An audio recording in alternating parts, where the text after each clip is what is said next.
Morning and welcome to FantasyGuru.com. It didn't take long for me to screw up the situation with Kyle Frank not in studio. Sorry there was no sounder today. I hit the wrong button, but what the hell, we're off and running. I am Ray Flowers of FantasyGuru.com. Kyle Frank is away today. He'll be back tomorrow here on Fantasy Sports Daily. You can see us every Monday through Friday. We're on at 11 o'clock Eastern time, so tune in, and we appreciate you whether you're watching on YouTube, which is youtube.com/@ElitePlusNetwork. Whether you're watching the show once it's posted at the website, fantasyguru.com. Maybe you're listening on some form of podcast, Pandora, Stitcher, whatever it might be. Thanks for looking us up there and listening. Yes, so you can see us talking, us video-wise here if you'd like. You can also listen to us just on podcasts, Apple, iTunes, that whole thing. So you can check us out. Just search Fantasy Sports Daily. Again, I'm Ray Flowers. You can follow me on Twitter and Instagram, Threads, all these places at The Ray Flowers. Again, Kyle will be back tomorrow. But it doesn't mean we're going to change things up appreciably. We're going to continue on with our reviews of starting the shortstop position. In fact, let me throw up what we're talking about today. We'll do some news and notes here at the start of the show. We're going to talk about the Cubs. The Chicago Cubs are the teams we're profiling today. We will start the discussion about the shortstop position as well.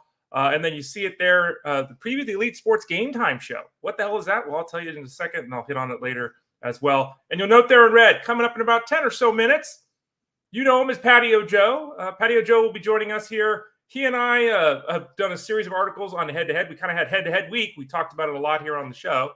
I thought it'd be a good time to get him in today to have a discussion. And he is more of a head-to-head guy than I am. I've kind of bailed on head-to-head, if you will, because I don't love some of the minutia of the way the game plays out. On the other hand, Patio Joe loves it. So we'll have a little discussion about, am I right? Is he right? Am I wrong? Is he wrong? I'm going to say neither of us is right or wrong. It's just different. So we'll have that discussion. As I've said all off season, we're going to cover head-to-head more directly this year because I understand it is something that all of you care about. If you want to sign up for any of the products, you can see it there on the screen. I'll give the little promo and then we'll jump into the show. FSD20. FSD20 is the promo code at fantasyguru.com. That gets you a 20% discount on what we're offering. And you see it there on the screen. I'm going to take a sip of water here before I cough to death. Wouldn't you know, at the time that Kyle goes away is the time I get a cold. We're going to use the promo code FSD20. That gets you a 20% discount whether you want to buy a t-shirt or a hat, or you want to subscribe to a product like the baseball product. Right now, the early bird pricing for the baseball product, which is through the entirety of the season. It's not just the preseason. That's $50. Use the promo code FSD20, drops it down to $40. We also have a great deal right now if you want to do NBA all-in-one package. Ray, I don't just want to do NBA, or Ray, I don't even care about NBA. That's okay, because the NBA all-in package covers everything. It covers NBA, NHL, college basketball, PGA, MMA, soccer, and racing. Yeah, all of that. It's only $75 right now, so check that out over at fantasyguru.com. Okay, preview of the Elite Sports Game Time show. You can see that on the screen there. What is this? We got a new show, folks. You probably heard. The Elite Sports Show with Jeff Mans, which was normally 3 to 5 p.m. Eastern Standard Time, is now going to be 3 to 6 Eastern Standard Time. Jeff is gaining an extra hour. That show will go 3 hours Monday through Friday, again, 3 to 6 Eastern Time. I'll still be on with Jeff on Wednesdays. I'll also be on Monday through Friday on Elite Sports Game Time. Myself and Justin Fensterman, who you know comes on the show all the time. He does all that great work on the hoop side of things for fantasyguru.com. He and I are going to be hosting a show on SiriusXM Fantasy Sports Radio. That's channel 87. We'll be on 8 to 10 Monday through Thursday. Okay. And what we're basically going to do, it's an in-game show. So it's kind of like in the old days when we were kids, it's kind of like SportsCenter, or it's kind of like the top of the hour news update kind of situation. But we're doing it for 2 hours. Obviously, we'll go into more depth. We'll focus a lot on the wagering aspect of things. We'll talk about lines and spreads and over-unders, and we'll talk about all the sports that are going on right now. It'll be mostly basketball, of course, some hockey sprinkled in. In about a month, we'll start getting the baseball, and then we'll dive into that on a daily basis. But we're really excited about that. So 3 to 6 is Jeff's show on SiriusXM Fantasy Sports Radio. We're on 8 to 10 Eastern Time, so there's a 2-hour gap between us. But basically 5 hours of us in the afternoon, evening. Different stylistically shows, but hopefully you'll enjoy that. And again, Justin and I start that tonight on SiriusXM Fantasy Sports Radio.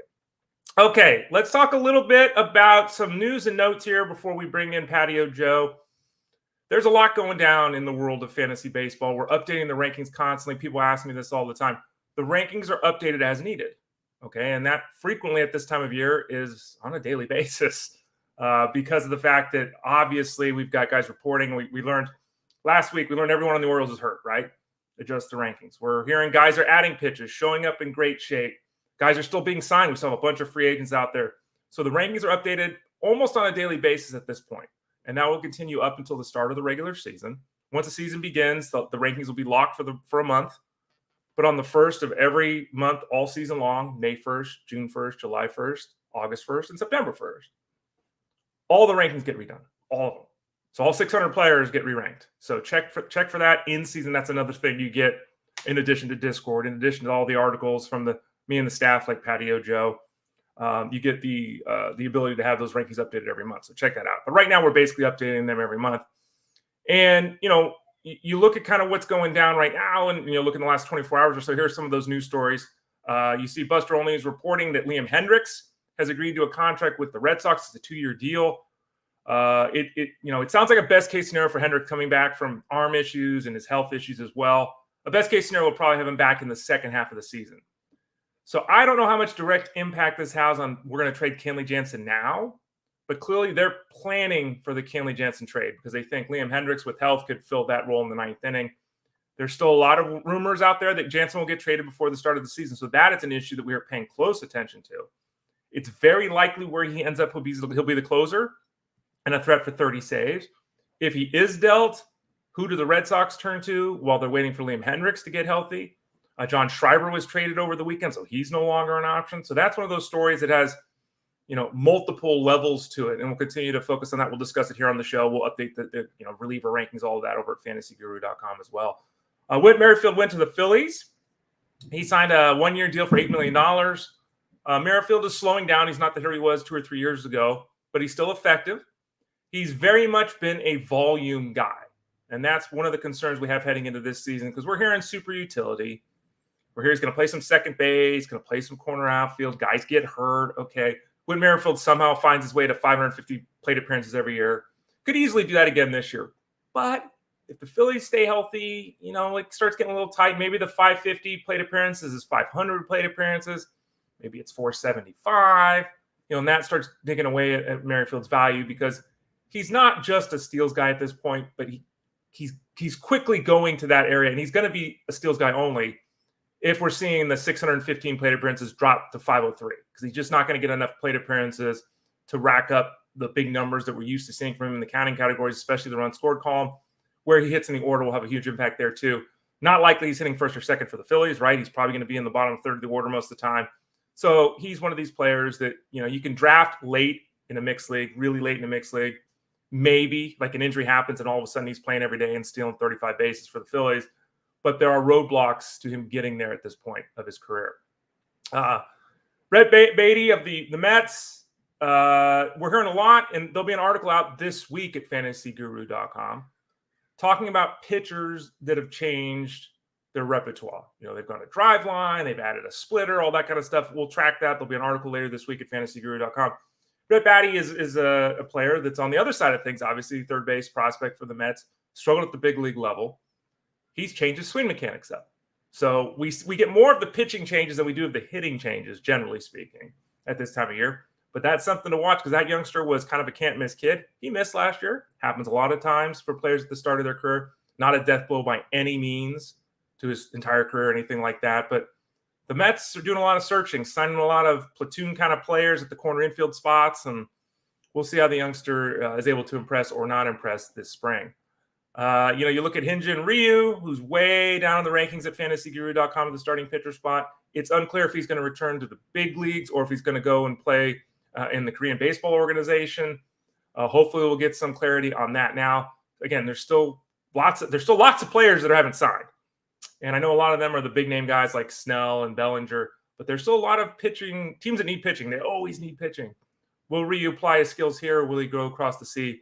We're still waiting on that. And then finally, Shane Baz, the youngster, the potential star of the Rays, one of, 59 Rays that have had arm issues and had surgeries. It seems like everyone in that organization has had that at some point. He's coming back from his arm issue. Good early reports. We don't know what his workload is going to look like this season, what they would allow him to do after last year's injury and surgery. We don't know exactly when he'll be back. We're hearing summer maybe, summertime, which is that June, maybe it's July, maybe it's after the All-Star break. Baz is someone that he's a great target on draft day if you've got aisle spots, if you've got the ability to stash guys. If you don't have that ability, he becomes tougher to roster because there is no certainty as to when, even if everything goes smoothly, when he'll be back on the hill. A couple news notes before we bring Patio Joe in. I mentioned coming up this week, you'll see today the player profile series has started. We'll basically be almost putting one of these out a day. We started with Luis and Gifo of the Angels today, so check that out. The in-depth, 1,200, 1,500 word reviews of single individual players. We're starting that up, excuse me, strongly right now at fantasyguru.com. We've also got the relievers to avoid up today.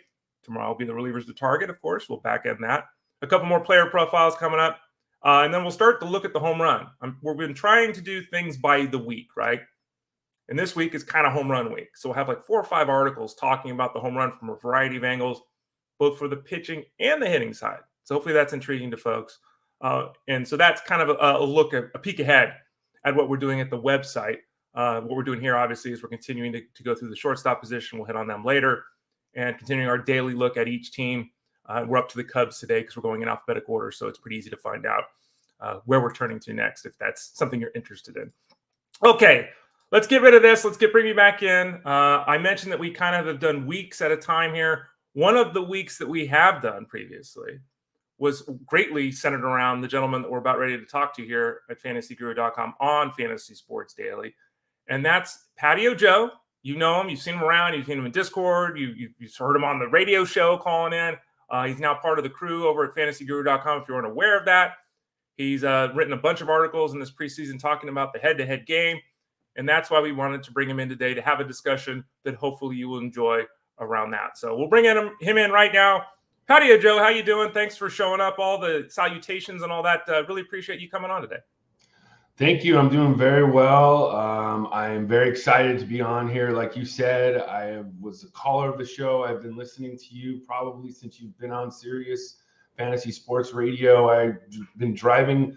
I'll be doing these long nights on a Sunday night, and there's Ray talking, and it's just a familiar voice. And for me to, I started in this industry back in 2016, and obviously it's a goal of mine to be doing what I'm doing today. So I'm very excited to be here. So thank you. Oh, absolutely. Appreciate you coming on. And again, you wrote a series of articles about head-to-head. We'll get into that in 1 second. I know you want to give a 60-second, 30-second, whatever, like bio of yourself. You mentioned, you kind of been around, but I know you also have a history in the game of baseball. So share that a little bit with the listeners so they get a little bit more understanding of who you are and what you bring to the analysis here. Yeah, I played college baseball myself for 3 years. So I also love to watch college baseball. I am 46 years old. I'm married. I have 3 kids. I'm a Los Angeles Dodgers fan. I've been playing fantasy baseball since I was 8 years old. Back in 1986, I was the young kid in my dad's league where it was all handwritten and all adding up the totals, and it was a sort of a rotisserie league and stuff. And that's how I've been started. So it's almost 40 years now that I've been playing fantasy baseball. Started, obviously fantasy football. You guys know me. I write the cash review article as well as the DFS, the contest selection. So now I'm a big believer in order to be good at fantasy sports, you really need to understand who you are as a fantasy player and go with those strengths. There's so many different platforms to play fantasy sports, DFS, best ball, prop bets and such that you need to find out who you are, what your goals are, and then you can be successful. So I, back 2015 or 2014, 13, 12, around there, I was introduced to head-to-head points. And I was just hooked from the beginning, and I've loved it ever since. And I've concentrated more on that and becoming successful in that. And I feel like I have a good formula on how to put yourself in position to win a championship every year. And I had, just for the listener's sake, because I haven't said it directly on this show, I've had the exact opposite experience of you when it comes to the head-to-head game. And so I've always been a proponent of the seasonal aspect of the roto scenario. And again, neither one's right. As Joe said, you do what works for you. I used to be a stickler, 15 years ago. Now it's like, I just want people to keep playing. So if you want to play an offensive only, you want to play a home run league, just keep playing, right? But I had the experience, and I've written about this a lot, including this year, where, this was back in the Salad days, Bonds and Sosa, and it's in the article, and I don't remember what it was, but these guys were like, 1-3 in the MVP vote, and they hit like 112 the last week, and I lost the championship. It's like, come on, man, these guys are hitting 60 home runs, and they disappeared. So I am not a fan per se of the setup, because you can have a cold week and lose.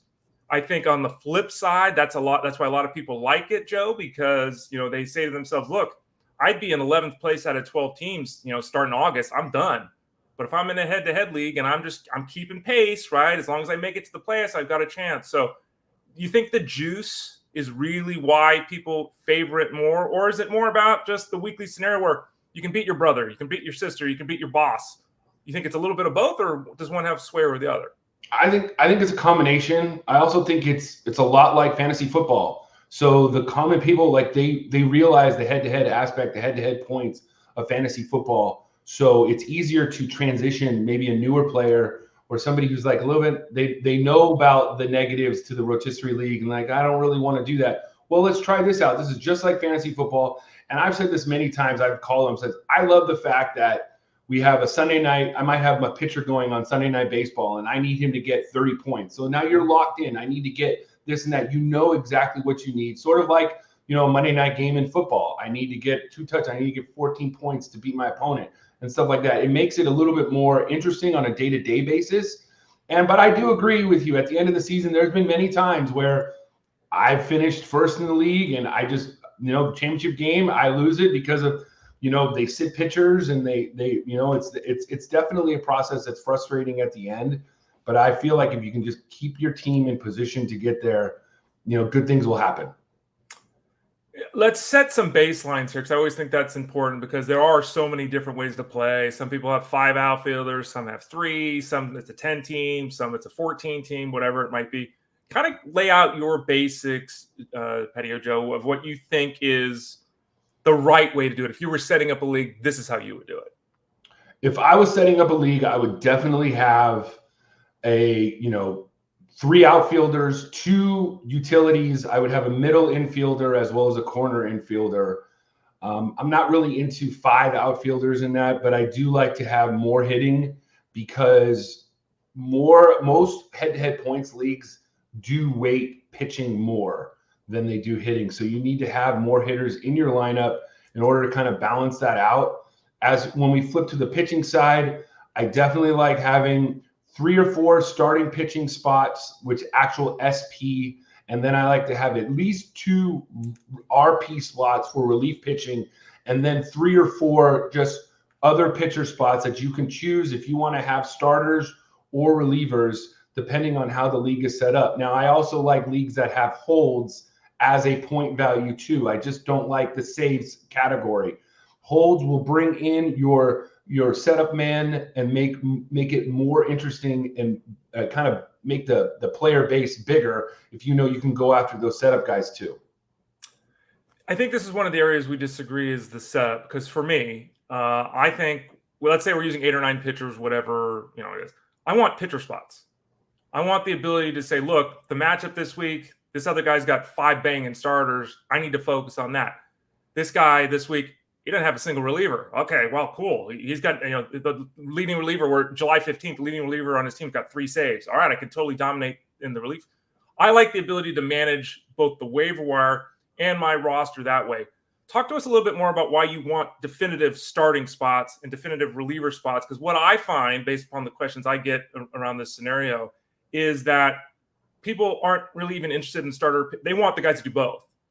So they want the starter they want the starter that's actually a reliever. They want the reliever that's actually a starter, because they want to be able to stuff guys into spots that, versus just using a guy because, again, I'm trying to target strikeouts this week, or I'm trying to target saves this week. So tell us why you like having it SP, RP, and pitcher versus just pitcher.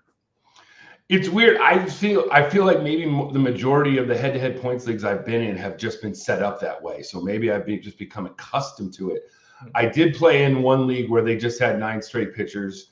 Ironically, I wound up winning that league. It's something that I'm not opposed to. I just feel like I've just been more comfortable, and it kind of forces I guess, people to at least have 2 relievers on your squad, a closer. But this day and age, some leagues, I've talked about it in my article, some pitchers have dual roles where they have an SP and an RP. So you can kind of game the system that way. If you have more, you can have a starter in your relief spot. Like last year, Spencer Strider he had a dual role, so he obviously had more value that way. But yeah, it's been mostly just what I've encountered more than what I prefer, I guess. Okay. On the pitching side of things, because that to me has been a thing that I've always struggled with, because it's like, okay, we're going to have someone who works really hard and makes 500 roster moves, and they're going to win a league because they're just churning. And we get people in Discord every day asking who to pick up, right? Should we have start limits each week? Should we have innings limits and minimums each week? Talk to us about that aspect of things, because I feel like, look, if we can only make 12 starts a week, we can't stream 3 guys every day, right? We have to make a decision. Is that something you like? Do we need a minimum for innings pitched? Do we have a maximum? Like, how do you handle that part of things? It's definitely there's one league that I'm in that is a dynasty league that we can only carry 10 pitchers, starting pitchers on our roster. That is, you can have as many starts as a week, but you can only have 10 starting pitchers on your roster at a time.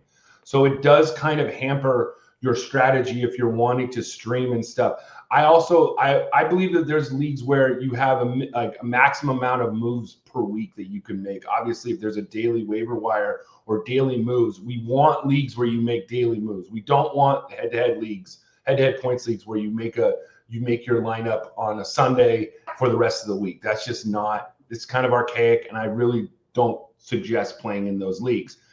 But I do think that having a league where, there's this one league that I'm in where there's no restrictions or anything, and it's just fair game.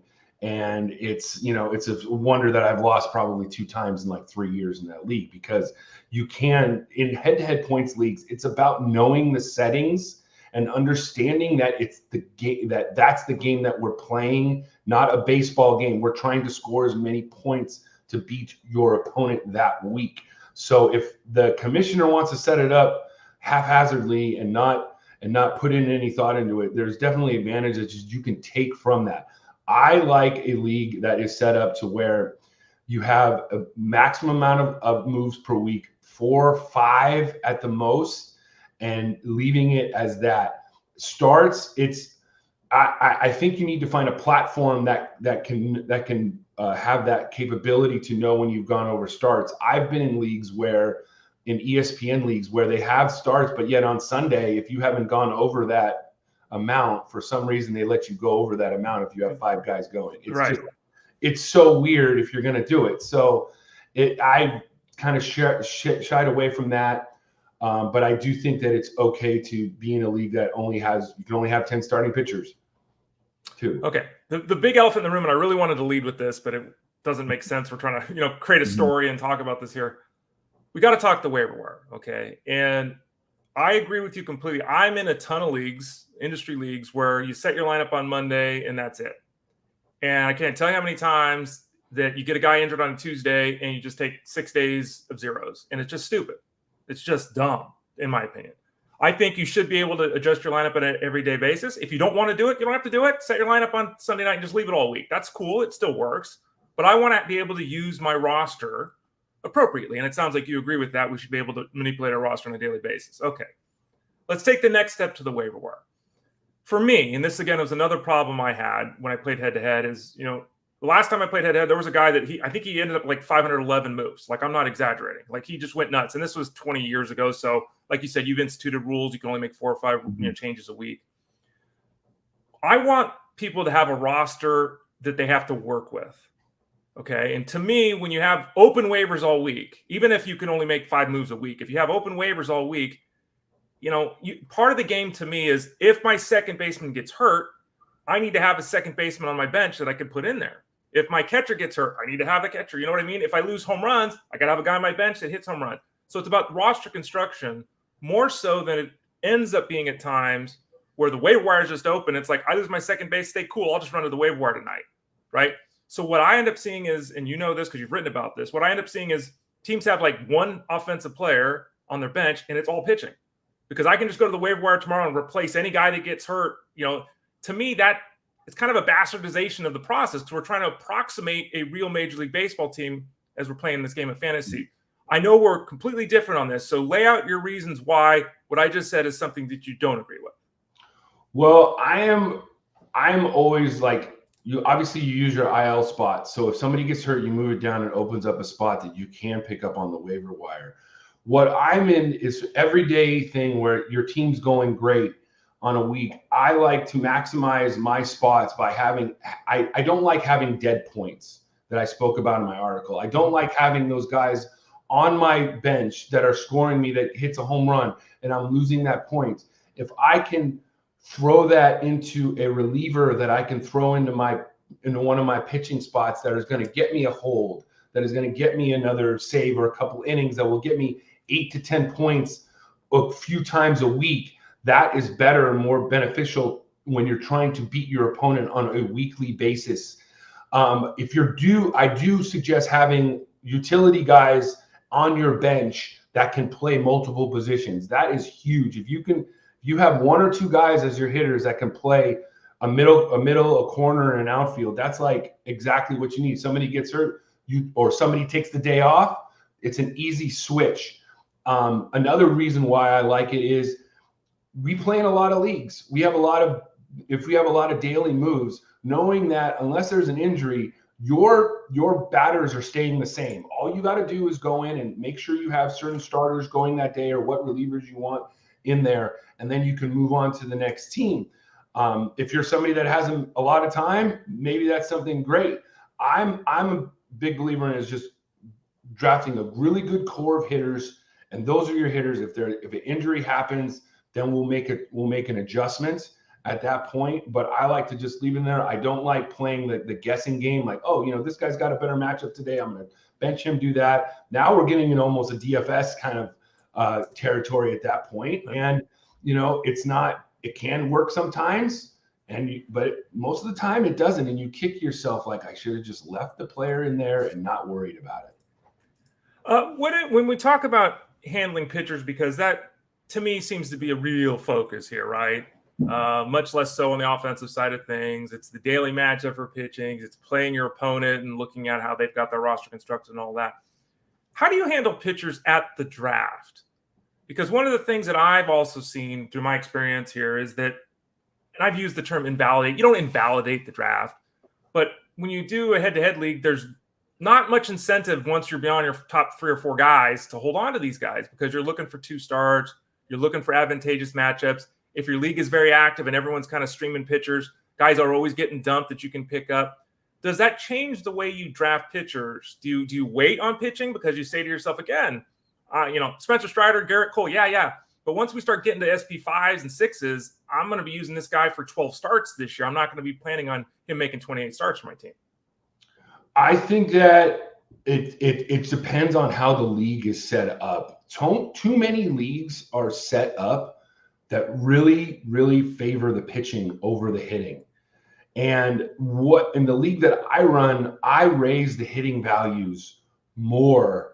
For instance, if you get a double, you get 4 points instead of 2. If you get a triple, you get 8 points. If you get a home run, if you hit, it's something like that to raise the value of the hitters. So you're not completely just going for the top pitchers in the first few rounds, knowing that they're the ones that you need to get. Right now, a good constructed league, the hitters will score more points. The top hitters will score more points than the pitchers.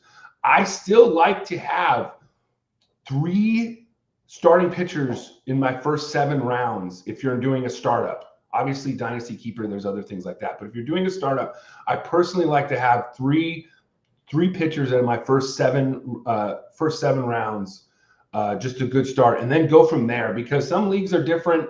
Some leagues really, really, they don't go after pitching, and you're going to have a good wealth of pitchers to pick from, and some they really, really hamper it. So you need to kind of be able to change on the fly if that happens. We've spent a lot of time talking about pitching. Excuse me. Let's talk about hitting for a second, Joe.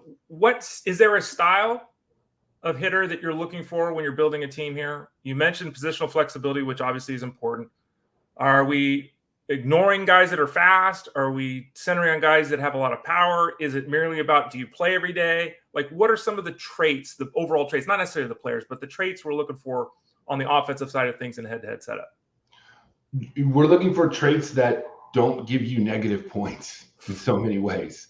For instance, you're going to be talking about Elly De La Cruz coming up here in a little bit. And is he a top 25 player? In head-to-head points, he's not a top 25 player because I have him scheduled. I have him kind of getting about 170 to 180 strikeouts this year compared to other shortstops or in his same range that aren't going to strike out as much. That's, if he strikes out 40 times more than the shortstop that next to him, that's 40 less points you're going to get if you get a negative point.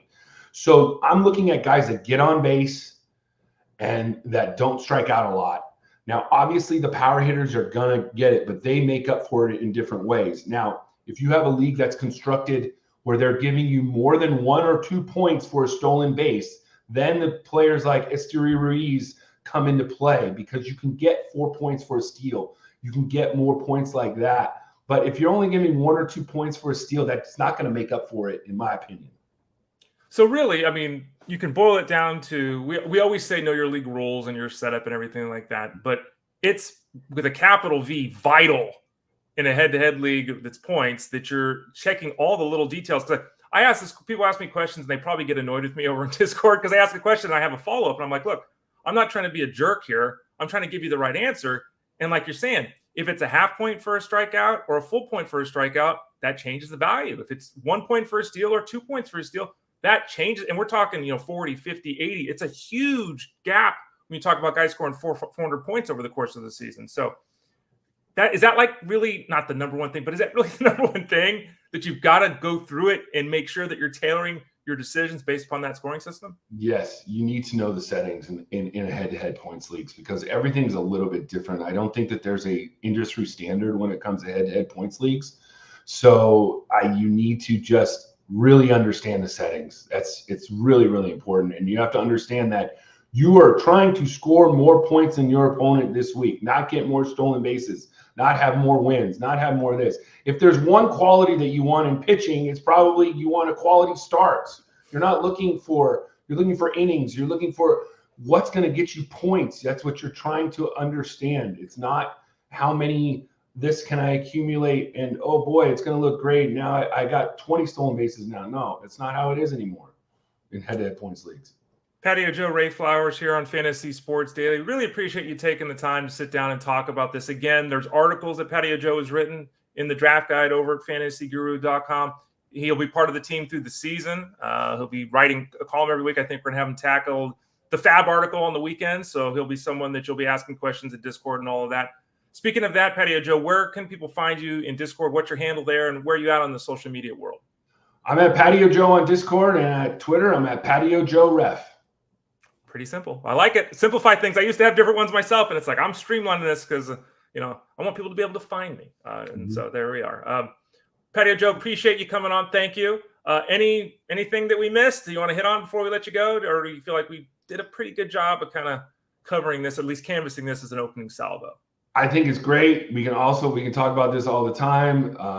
Thank you for having me on. I'll come on anytime you want. I'm ready to go. Well, Kyle misses time all the time, so maybe we'll have you back on soon. We'll see. But thanks for your time today. Look for him again. Social media, the articles at fantasyguru.com, and hit him up in Discord to be happy to answer your questions. Thanks for your time today. We'll talk to you again soon. Thank you. You got it. Again, that's Patio Joe, folks, part of our crew over at fantasyguru.com. Okay, today you see that they're in the background as we kind of go through the schedule today. You see the Cubs, right? And that's good because today the team we're talking about is the Cubs. All right, there you go. And our player profile is on Seiya Suzuki. And Kyle mentioned him last week, I think it was. They all run together. I feel bad about this. Like the shows run together sometimes. That's why we store them at fantasyguru.com. That's why they're on YouTube at youtube.com/Elite Plus Network. So you can go back and look at these things. But we talked about Seiya Suzuki when we were talking about second half stats last week. And the fact is that, as you can see on the screen there's a big difference between his first and second half. Almost 200 OPS points, which is a massive spread.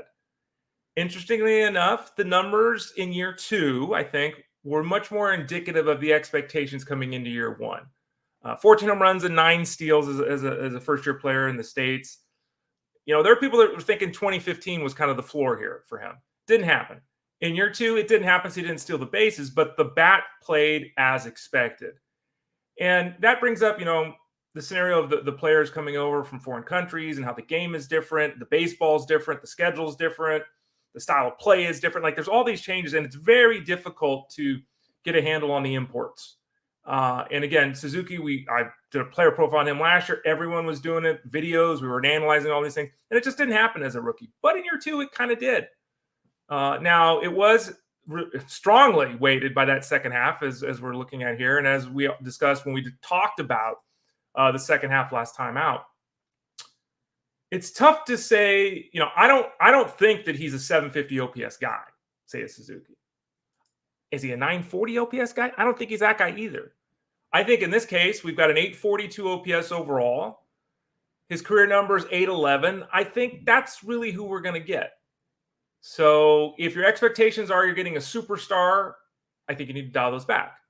If your expectations are you're getting a guy that you can start every day, I think we're in a great spot. Could he hit more home runs than the 28 last year? I would expect him to hit 25 home runs this year, yes. Could he steal more than the 6 bases? I think he can get 10. Is it going to be something substantial? Probably not. I think a real key for him is that he's kind of in the Brian Reynolds zone, if that makes sense. He's a guy that doesn't do any single thing stand out. Like, he's not going to steal 35. He's not going to hit 35 home runs. He's not going to bat 300. He's not, but he's just good. And so the real key for Seiya Suzuki, he played 111 games in year 1. He played 138 last year. The real key for him is playing 150 games. And if he plays 150 games, being the player he's been in total, that's pretty good. If he plays 150 games as the guy he was last year, that's really good. And again, we're in the Brian Reynolds zone. So I think he's a very stable piece. I think we've already seen the floor with him. I think there is still more of a ceiling to be given with Seiya Suzuki, but I don't think it's MVP level breakout kind of stuff with him. So he's a good stabilizer in the outfield, but he's not someone that I look at and think to myself, oh my gosh, he's going absolutely bananas this season. Let's continue to talk about the Cubs. We've been looking at, 4 players on the Cubs. We've been looking at 4 players on every team beyond the player profile we've done. First one is Seiya Suzuki, we just discussed. 4 questions. Ian Happ. Who is Ian Happ? Simple question with Ian Happ. He's 29 years old now. He's a player that at various times is qualified at second base and outfield. This year he comes in just as an outfield option, so that dings his value a little bit. But you look at what he did with his bat last year, and in year 7 or 8, whatever it was, 7 year last year, it finally happened. Was it year 8? Yeah, it was year 8. I should learn how to count. Year 8, it finally happened. He finally became in year 8 the guy that we saw as a rookie and anticipated him being for his entire career. What does that mean? Power was there. He played every day. He stole a few bags. He got on base. Like, this was a really strong season for Ian Happ. But who is he? Is he the guy from last year? Is he the guy from the previous years? Is he going to take a next step this year? Let's ixnay that. He's not taking a step. I don't think that's likely. Is he reverting to a guy that hits 230 with 17 home runs? I really don't think so. I think he pretty much is the guy that we saw last year. And remember here with him, he's missed 4 games each of the last 2 years. He's played 148 or more games each of the last 3 years. He's been playing every day, which is fantastic. We really rack up those counting category numbers. He's stolen at least 9 bases each of the last 3 years, so he does a little bit there. Stole 14 last year with the new rules. So, he can steal double-digit bases again, which is always nice. His batting average is 249 for his career. His on-base percentage is 343. I think analyzing the totality of who he is, that's who we're going to get. So he's not a drain in a roto traditional 5x5 league. He's not a drain there, but he's a league average batting guy in terms of that piece. If you're in an on-base percentage league, though, like we have in Tout Wars, he does go up. So, points league goes up a little bit too. Because last year, by the way, his 22% strikeout rate was the best of his career. So we're seeing huge walk totals. We're seeing the strikeout rate come down. He's an example of someone who would be very attractive in a head-to-head setup. The next guy to talk about is Christopher Morel. And the question with Christopher Morel is he going to hit enough for the power to play up? Or is he Patrick Wisdom too? Now, maybe that's taking it too far. He's only 24 years old as Morel. And he socked a bunch of home runs, 42 home runs in just 220 games played. But he's a massive strikeout guy. in opposition to Ian Happ, who we just talked about at 22% in the strikeout column. For his young career, it's 32% for Christopher Morel. And when and you'll see his batting average of 241, you have to say to yourself, when you swing and miss this much, when you don't make contact, hitting 241 is kind of the top end.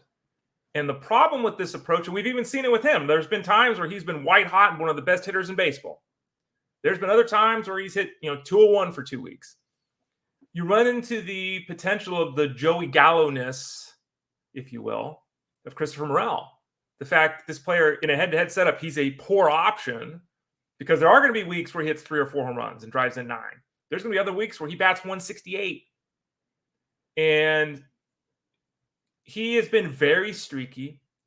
He has been very productive. He's got the ability to hit 30 home runs over a full season. He could still 10 bases over a full season. Like, these are absolutely doable numbers for him. But there's so many strikeouts and there's so many peaks and valleys that I know they're saying he's part of the daily lineup, and as the way the roster is currently constructed, it makes a lot of sense that Morel is part of the daily lineup. But they do have Patrick Wisdom, and Patrick Wisdom is a very similar type of player in that when he's going well, he's carrying a team. When he's not, he's just a fan within the crowd with as the swings go by. But he's got a very similar skill set. They're both righties too, so they were looking to trade Wisdom. Maybe that happens and all that, but I'm not bullish on Morel. Just too many strikeouts. Though again, if you're looking for a 30-10 possibility, he fits that mold, and he also is defensively flexible depending upon how your league is set up.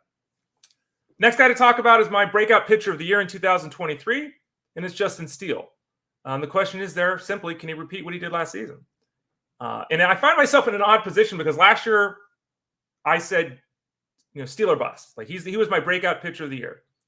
And he went from an ADP of 295 when the article came out, 295, to being a top 10 pitcher in baseball last year in the fantasy space. So it was a massive hit. My breakout pitcher of the year will be out in about 10 days, comes out on the 29th this year. He was fantastic. So I find myself oddly being the guy that's saying you had to get him last year. Now everyone in the industry is like, we got to get him this year. And now I'm like backing off a little bit. I think that Steele is an ideal 3rd starter, 4 starter type in a mixed league. I think that you look at the ratios and there has to be a slight concern about inability to fully repeat. He's still basically that 2-pitch guy. They're funky. I wrote about it in the preseason last year. It's why I was so in. Could he replicate what he did last year? I think he could, but the ratios to me tick up a little bit. And I'm not talking about a 4.5 ERA and a 1.3 whip, nothing like that. But, enough to say he's not SP9 this year. He's SP23 this year or SP33 this year, right? So still like him. I think that the durability factor, if you're in a head-to-head setup, quality starts league, he was someone that really offered that last year. I think that piece is solid. And you know me, I'm a mark when someone's able to take the ball on a consistent basis. Let's look at the bullpen and finally finish out with our 4th guy, Adbert Alzolay, who has got good stuff. Kind of a failed starter type, which is oftentimes what happens with relievers. He kind of found his footing. He'd struggled to find a role at the big league level consistently, found his footing last year, saved 22 games, struck out a batter per inning. Whip was barely 1. All this excitement and intrigue with what he has to offer. Now, the problem with him is he saw his strikeout rate really regress last year compared to 2022, which is not surprising because 2022 was a sample size thing. He only threw 6 games. 27% strikeout rate works. Totally works. It's not fantastic, but it totally works.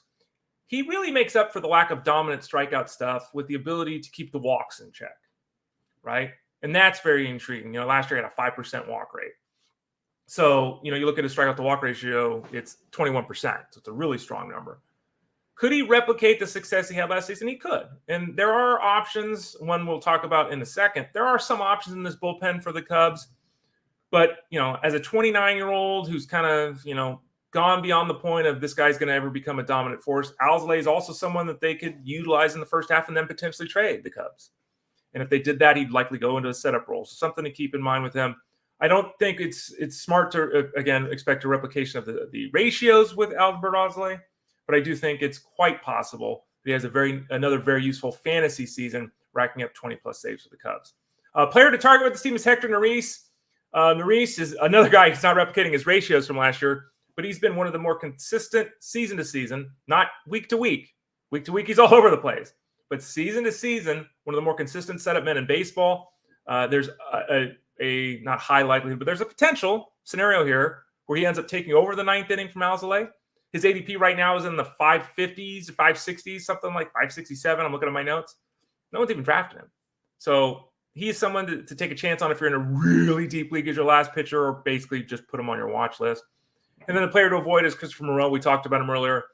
If the ADP was 298 instead of 198, which it actually is, I'd be totally fine with it. At that price point, I'm just not in on Christopher Morel. So that's the Cubs. Tomorrow we'll continue. We've been doing one team a day, and we'll do that until we finish all 30 squads at the major league level. Today, obviously, was the Cubs. Kyle Elfrink will be back tomorrow, and we'll get back into our little bit more of a rhythm. The shortstop position is the position we're talking about this week. When we start talking about the shortstop, we always talk about the guys at the top. So let's go through the top 12 guys in terms of value earned last season in the fantasy space. Bobby Whit, Francisco Lindor, Corey Seager, Trey Turner, CJ Abrams, Gunnar Henderson, third base as well. Gunnar Henderson, Ha-Seong Kim, who qualifies at second, third, and short. Xander Bogaerts, who's going to play second base this year, who's going to pick up dual position eligibility, which is nice for Xander Bogaerts at least this year. Bo Bichette, Wander Franco, Dansby Swanson, and J.P. Crawford. So those are the top 12. Is J.P. Crawford likely to repeat as a top 12 guy? I'm going to say no. Wander Franco, is he ever going to play again? We don't know, right? So that's two guys right there. Dansby Swanson plays every day and is good. He doesn't have an outstanding skill, but he plays every day and he's good. So if you end up with him, there are worse places to be. It's not sexy, but he always does his thing. Bo Bichette very likely improves a little bit based upon what he did last year. I mentioned Xander Bogaerts and the fact he's picking up a second position because he's going to play second base. His teammate Kim, 3 positions. Gunnar Henderson, 2 positions. He had the oblique issue he's dealing with, but it sounds like it's not a big deal. So I think we bumped him down a spot in the rankings, Gunnar Henderson, just because of that concern, but nothing to be concerned about overly so at this point in time. CJ Abrams had a terrific second half.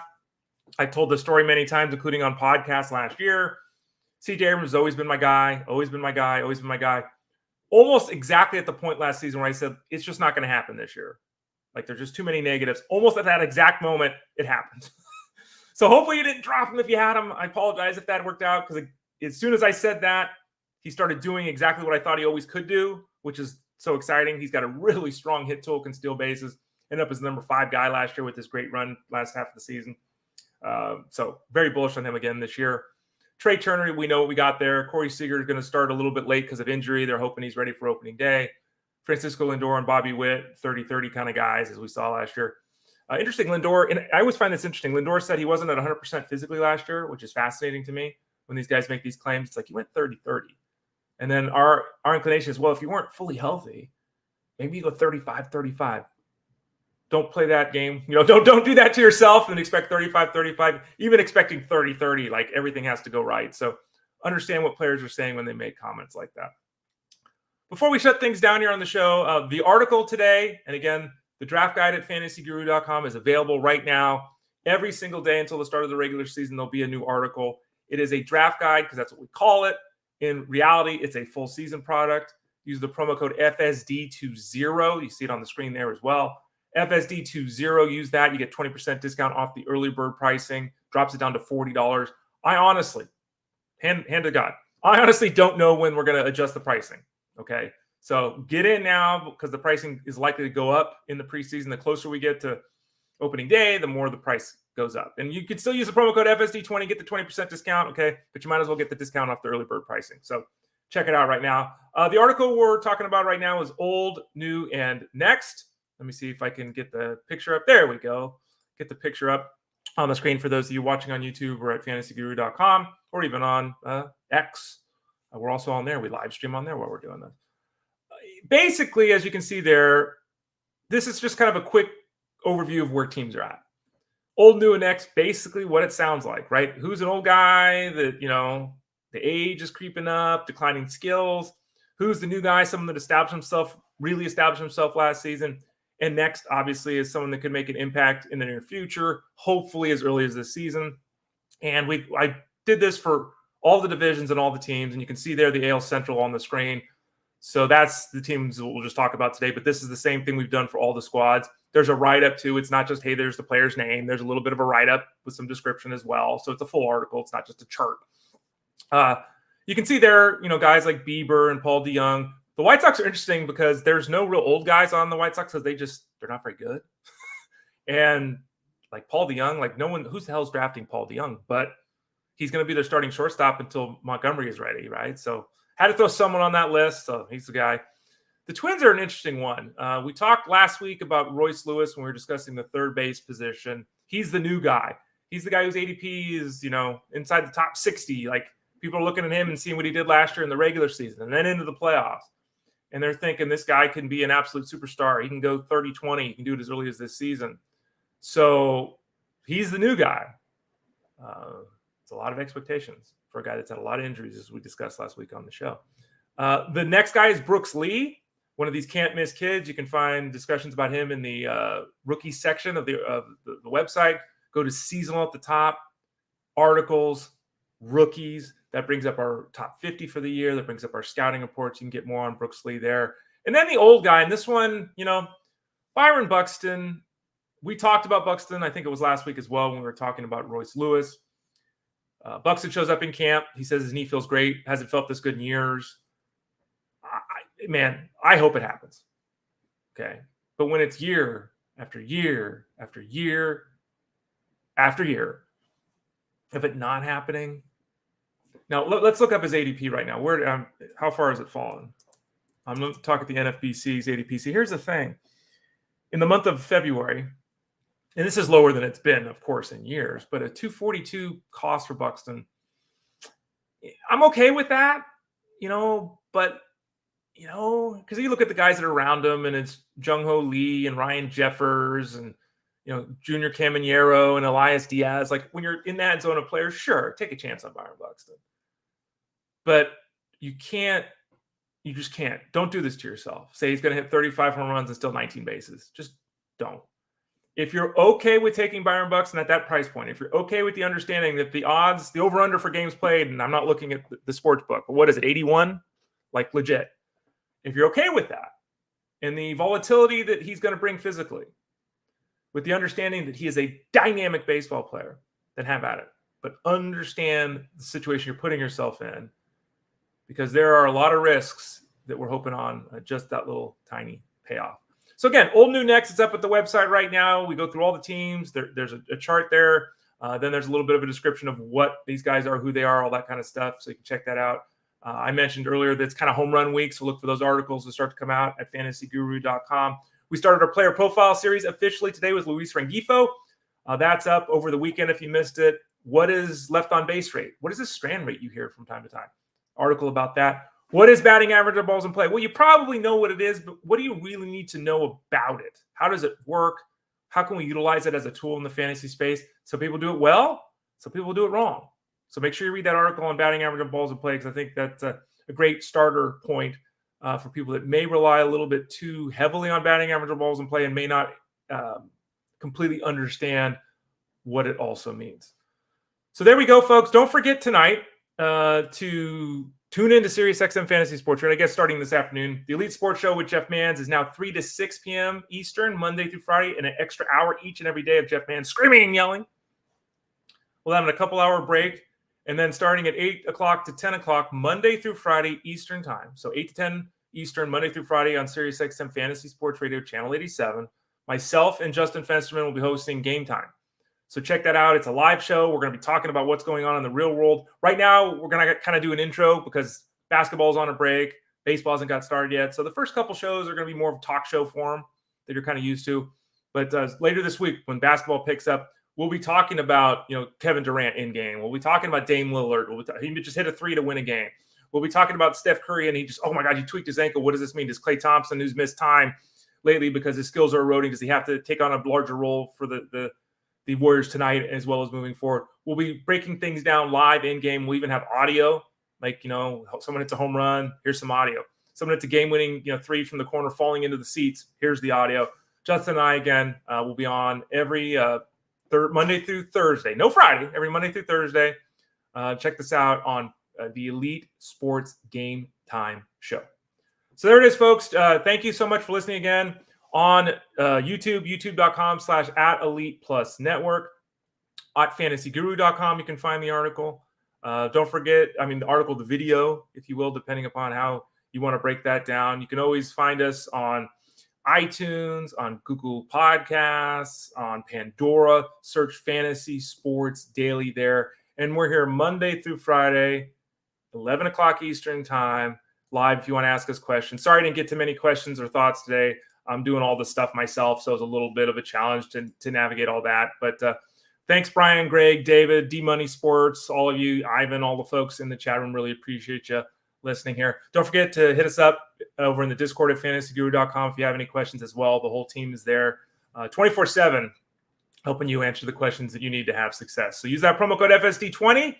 Sign up for our product for baseball. Sign up for football. Sign up, because we do have football right now still. Franchise mode for the offseason. Don't forget about the all-in NBA package, which is spectacular. It includes the NBA, college basketball, NHL, PGA, MMA, soccer, and racing. All that. It's just $75 for all the sports. So check that out at the site right now. That's also a great bargain.